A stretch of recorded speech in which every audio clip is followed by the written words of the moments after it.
Hello, happy Saturday. Hope you guys have had a good day. It's Michelle Mackenzie here. I am going to try and keep this quite short and may get a little emotional. Let's see, we'll see. I'll kind of talk a bit about the motivation for talking about this later, but mainly I just kind of want to touch on the reasons why I think we all know how to be healthy, but I think I mean, I don't know like how many, but there's a lot of people know how to be healthy and still don't actually do anything about it. So why do we do it? Why do we eat the donuts and the ice cream and the pizzas and the foods that we know that are not bad for us and probably more than we should eat them? And I think it comes down to that sort of trade-off that like it feels good at the time, it's maybe a habit, we're in so much of a rush these days that we just grab so much food on the go. And really, to be honest, like when you're faced with that convenience, hey Dee, hi, how are you? When you're faced, and Eileen, hi Eileen. Oh, hang on, what have I done there? When you're faced with that convenience, the alternative is so much harder. It's hard to meal plan. It's hard to, put that effort in so that you've got like healthy food ready to go. And I read this statement like when I was kind of thinking about this and doing a bit of research. We understate the consequences of our like choices and we overstate the benefits. And I thought that really summed it up. And then it's that sort of like short-term happiness and not thinking about the overall like consequences for our health down the line.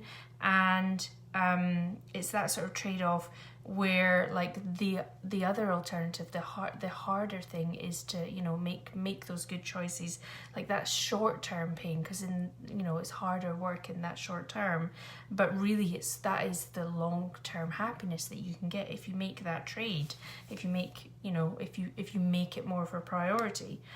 And then it really made me think that we put it off, like whether it's like to start exercising, and I'm kind of guilty of that. Like this month I've been concentrating on my diet and what I'm eating, and I've been doing a little bit more movement and things, but not as much as I would like, and that's my focus for next month anyway.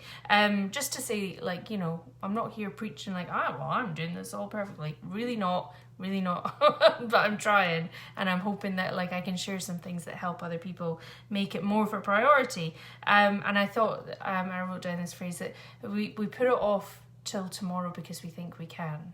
And that brings me on to think about what was the motivation for sharing this stuff anyway, is that a friend today shared that unfortunately her cat passed away, and her daughter was really very, very upset about it, of course. And just in that moment, it just triggered the memory with me thinking about, and this is where I get emotional, thinking about when we told my sons about my brother passing away. And if I never hear my oldest cry like he did, if I never hear that again, it'll be too soon, because in all of the upset and all of the shock, because he was 42 and it was heart disease, so we'll just get that out there. But in all of the stuff that happened around that time, that it really is honestly a daze, but I remember telling, and we put it off, like we didn't tell them for a week, and they didn't really understand why Mummy was so upset, but the wail, the cry that he let out at that moment was just like, it was devastating. And it makes me think, like, that was their uncle. Like, if for anybody, if you have somebody who loves you and who would be devastated if you were to pass away at an early age because of health complications or whatever. So, why do we eat pizza? Because we think that we can get healthy tomorrow, and actually that doesn't always happen. I hope that we all have time to get healthy if that's what we're on. Like my husband and I, we are on the journey But we hope that we have time. We don't always have time. And so this is really doom and gloom, but I guess I'm nagging a bit tonight. Like, don't put it off. Like, it is hard work to make the effort now.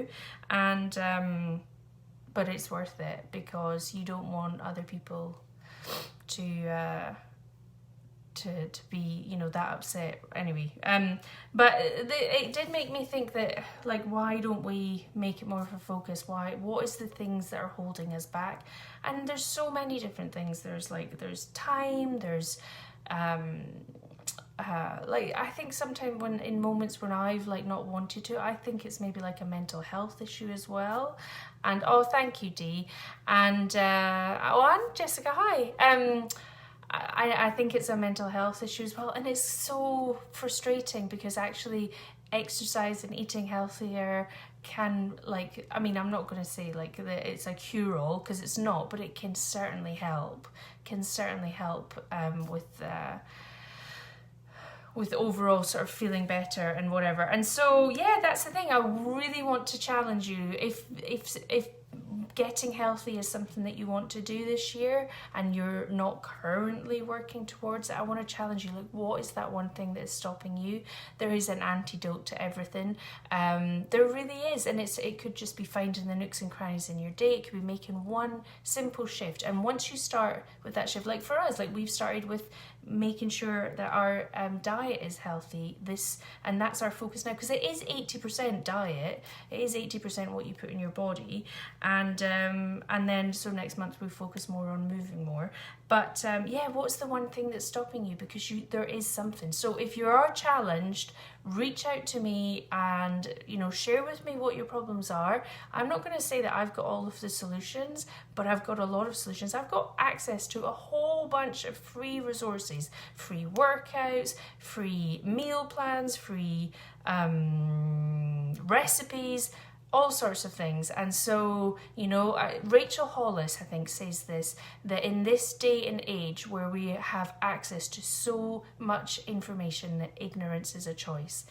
So sorry if that's like, you know, a harsh thing to say, but I really do think that's true. Hey Tanya, hello. I'm looking forward to seeing you in a few days. Oh, I'm so excited. I'm going to California. Anyway, yeah, that's it. I'll challenge you. What's the thing that's stopping you? Reach out to me. I'm going to help you. And number two, if you need free resources, I have free resources. So, you know, reach out to me and I will get you those. All right. Good night. Yes, Tanya, I'm so excited. Okay, good night. Thanks for joining me. Thanks.